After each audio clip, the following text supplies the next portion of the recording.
terms of economic data releases, two things that you need to keep your eyes open that could bring a lot of volatility in this week. On Thursday, the FOMC meeting minutes, and then later on in the week, the Jackson Hole Symposium. The Jackson Hole Economic Symposium is literally the Super Bowl of banker events. And the biggest banker of them all is Jerome Powell, the chair of the Federal Reserve. At the next FOMC meeting, which is around 30 days from now, there is the expectation of an 84.6% decrease in the federal funds rate. In simple terms, the federal funds rate is the percentage of interest that is charged at the base rate. It will impact your savings and your credit rates, such as mortgage or loan interest rates. Therefore, if the federal funds rate comes up, it's going to be more expensive to service debt. If it goes down, that's better for people. Unfortunately, a lot of people don't understand the federal funds rate. They think that it's a sugar rush coming into the markets, releasing a ton of liquidity. Actually, what happens is something other than that. When the federal funds rate comes down, it actually is just a byproduct of harsh economic conditions entering the market. We actually don't want the federal funds rate to come down, unless recessions are your thing. When looking back across the past 15 Jackson Hole summits, what happened to the S&P 500 after each occasion? We're going to look into that in this video, and I'm going to give you some insights into where prices could go next. Let's run the numbers. Jerome Powell is the world's most powerful central banker, and his term is coming to an end. Will Jerome Powell trigger market volatility, or will he calm the market? When you analyze financial data, you always want to seek consistently reliable signals and compare apples to apples. What I've just done here is to overlay the federal funds rate. Now, what are we seeing here? We can see at the current time, the federal funds rate came up, flatlined, and has started to go down. This would indicate a period of time like this. Not necessarily like this, as the federal funds rate was coming down. But the problem here is this was the C19, the world closed for business crash. Therefore, when we're analyzing a chart, we look for consistent probabilities. Now, the consistent probability, or comparing an apple to an apple, is most likely this Jackson Hole right here in 2020. But we need to factor in a couple more things. One of those things is the VIX, the volatility gauge or the fear gauge of the main markets. This is the S&P 500. This is the VIX. We had an almighty spike in the VIX, and we've seen a recently really quite large spike in the VIX as well. That witnessed a big sell down, and we've had that sell down as well. Not quite to the same degree, but the issue is we had a spike in the VIX, the curling over of the effective federal funds rate. What we want to just gauge is that the Jackson Hole Summit is happening here just in a couple of days, and we've had a VIX spike that's retraced, a VIX spike that's retraced, but this is a couple of days away. That was much further. There is a spike in the VIX, there's the Jackson Hole Symposium. There's the spike in the VIX on the Jackson Hole Symposium, a little bit different. Spike in the VIX on the Jackson Hole, spike in the VIX before the Jackson Hole. So this is a little bit more comparative. Back in 2010, we're always seeking consistently reliable signals, comparing an apple to an apple, not an apple to a brick. Therefore, if we look at a spike in the VIX leading into a Jackson Hole Symposium, the spike in the VIX leading into one, we can say in 2020 that makes sense, in 2018 that makes sense, and in 2010 that makes sense. If we look at the 2018 position here, we're coming up in terms of the federal funds rate, coming up like that, but we've actually decreased.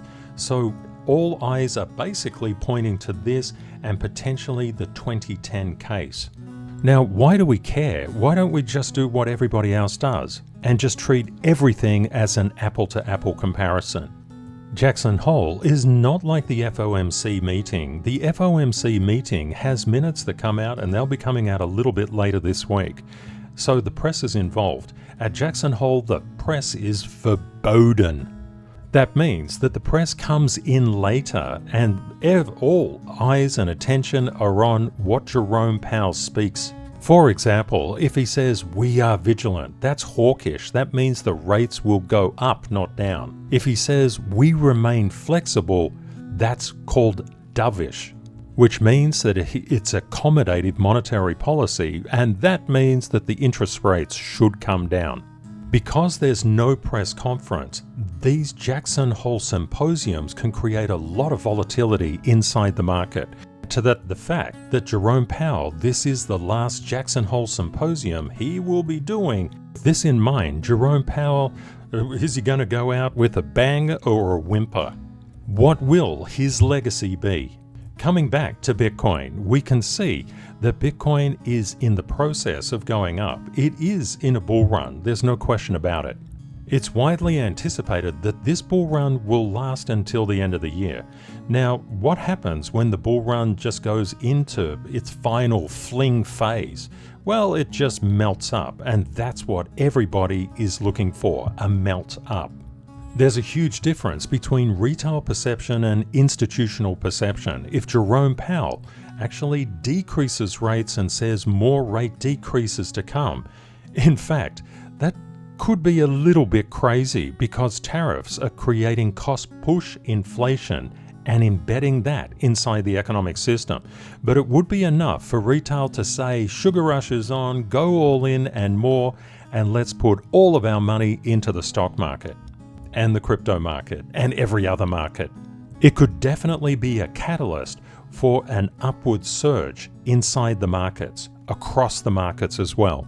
Now, institutions play retail like a fiddle because they understand the macro, and the macro is simple. If you're lowering rates, as inflation is coming in, more and more people are going to have to spend more and more money, so you actually create more and more inflation by lowering rates. Therefore, let's do a bit of an analysis on the inflation rate. You can see this is the inflation rate, the US inflation rate year on year. Now, what we see here is the inflation rate absolutely surged, and this was a byproduct of all the world's supply chains breaking down and just pushing inflation right across the world. Of course, we had a couple of wars in there as well, and we seem to be always having a war somewhere. When we look at inflation, technically it's come down, but I don't know about you. When I look at the bills that I'm paying, they keep on going up.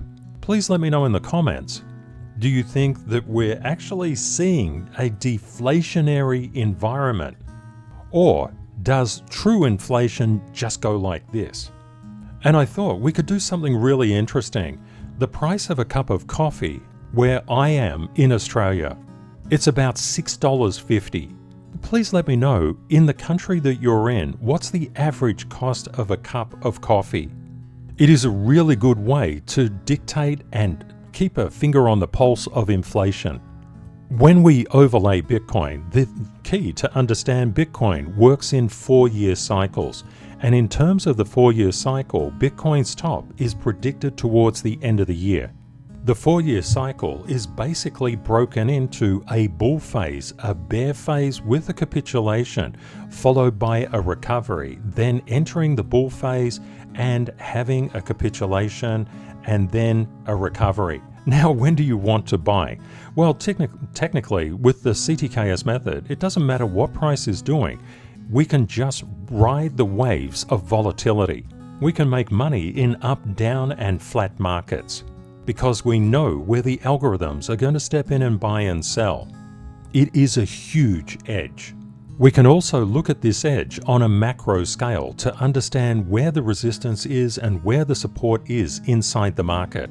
If we're seeking a consistently reliable signal on Jackson Hole in terms of Bitcoin's price momentum, there is no real applicable Jackson Hole Symposium event. Now, what does this mean? It means basically we're coming to the close of the bull market, at least towards the end of the year. That is the theory, but that theory could be blown out of the water. We could get an extended cycle or a shortened cycle. It all depends how price reacts to its structure. If we look across the crypto market and the current January, February, March, this is the Bitcoin monthly returns, we can see that we've had a lot of positivity in terms of Bitcoin. When was the only other time that we had this? This was in 2017. And what did September look like? It looked negative. What about August? What did that look like? Well, it looked pretty positive. So are we going to have this? A lot of people will say, absolutely. You can't say that. It all comes down to structure and not stories. If we look at the S&P 500 versus Bitcoin, we can see just recently Bitcoin has declined quite considerably, and the S&P 500 is looking like it's starting to weaken. When we look at the S&P 500, we know around this 6490 area, there's overhead structural resistance. We've got structural support playing in at 6430, a bit of a gap, and then we get 6340 to 6360 structural support. This is favoring a retracement at least back to the 6420 mark at the current time. And we know because Jackson Hole doesn't have a press conference, there is going to likely be a degree of upward surging in volatility, and Bitcoin has detected that at the current time. And that's the beauty of Bitcoin for your investing. You can think about it as a leading indicator of price for the stock market.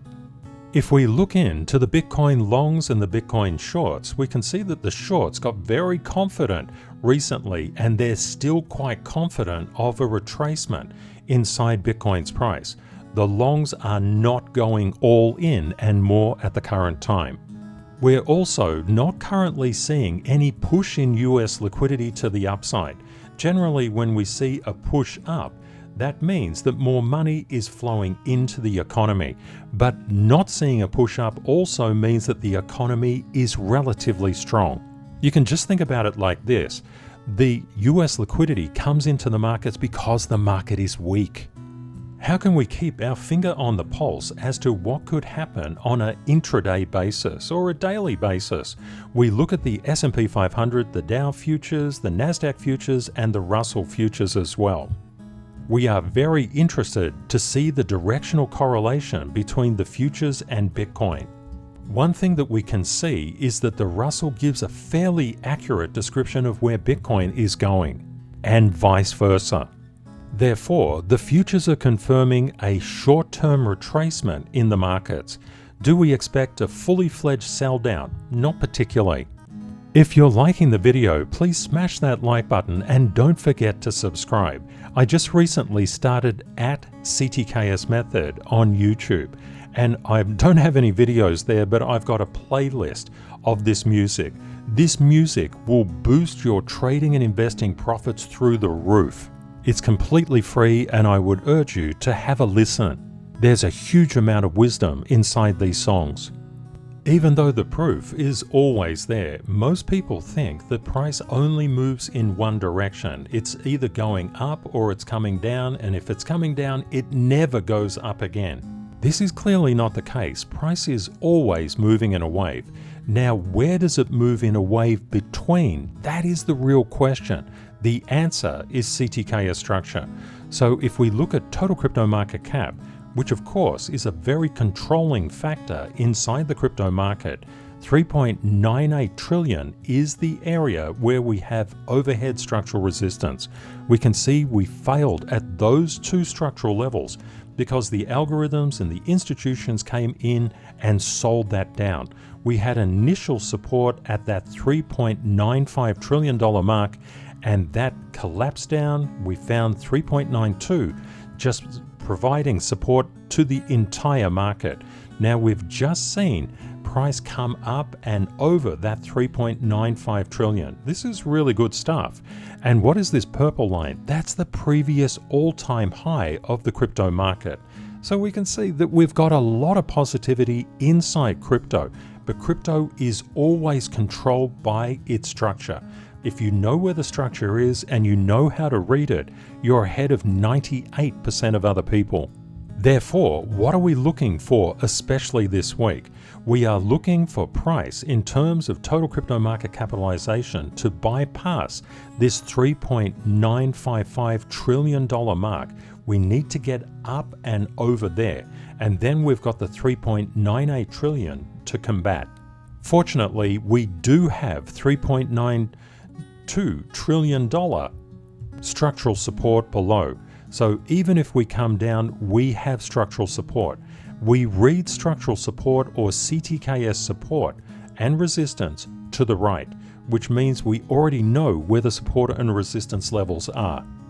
When we look at Bitcoin, is Bitcoin being structurally supported at the current time, or is it under resistance? To answer that question, we just pop on the indicator, or you can mark up your charts with level 1 and level 2 standard certification. One thing that we see here, and this is not a good thing to see, and we've been noting this for a degree of time, around that 117,900 mark is overhead structural resistance. We tried to combat it, we've been rejected.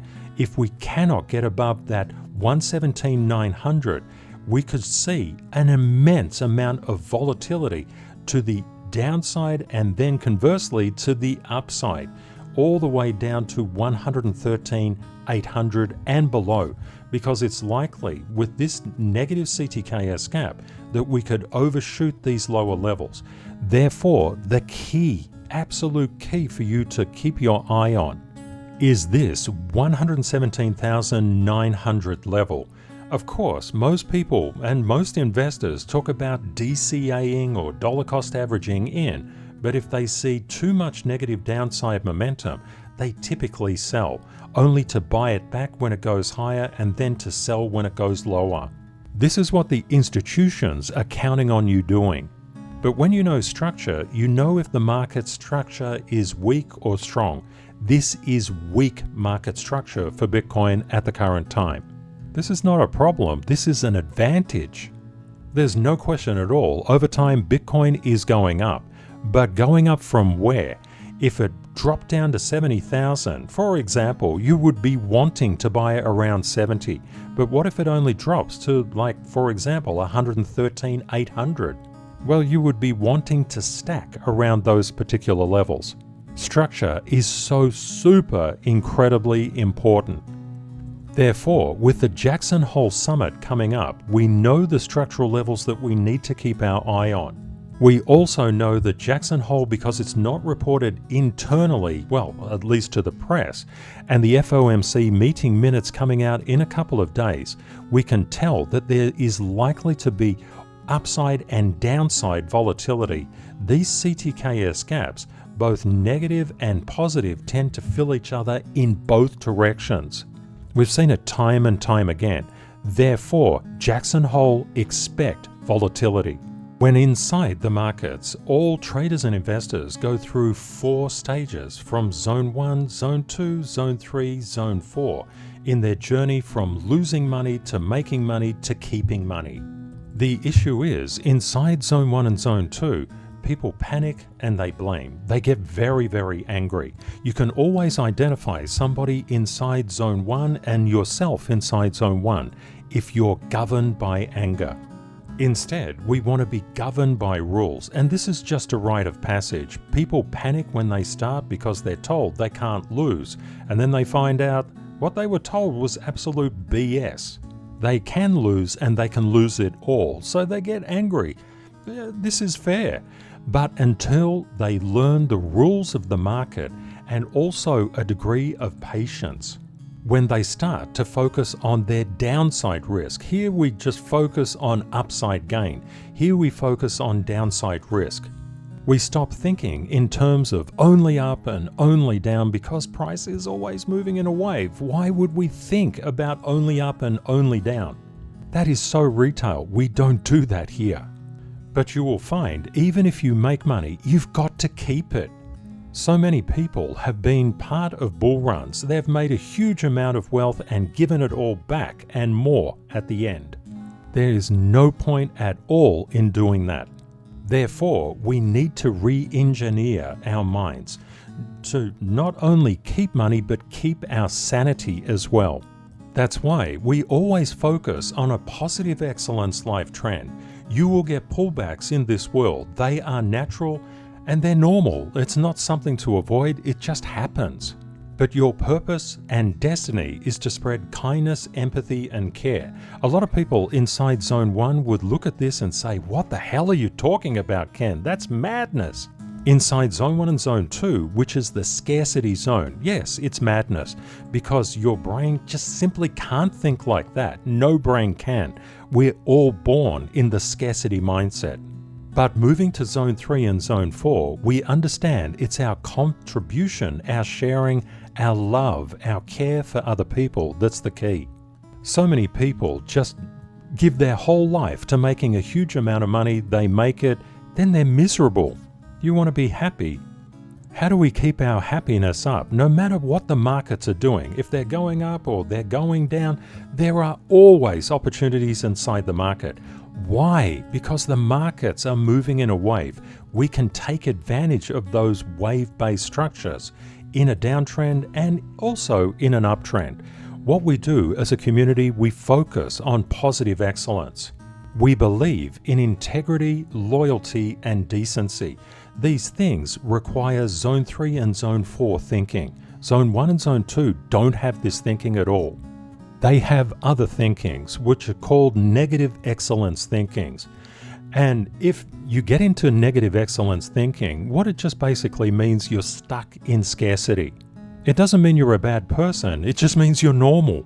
But there's no happiness to be found inside negative excellence. There's no peace, no inner peace, no outer peace. It's all internal conflict and external conflict, which is terrible. There is no happiness there. It doesn't matter how much money you have or you make. If you're not happy, you're not going to feel happy. In order to get your best life, we must have financial independence, but also emotional mastery. That means there's a little bit more to it than just making money. We have to control our emotional state. Most people, when they get negative emotions, they just revert to childhood pouting and things like that.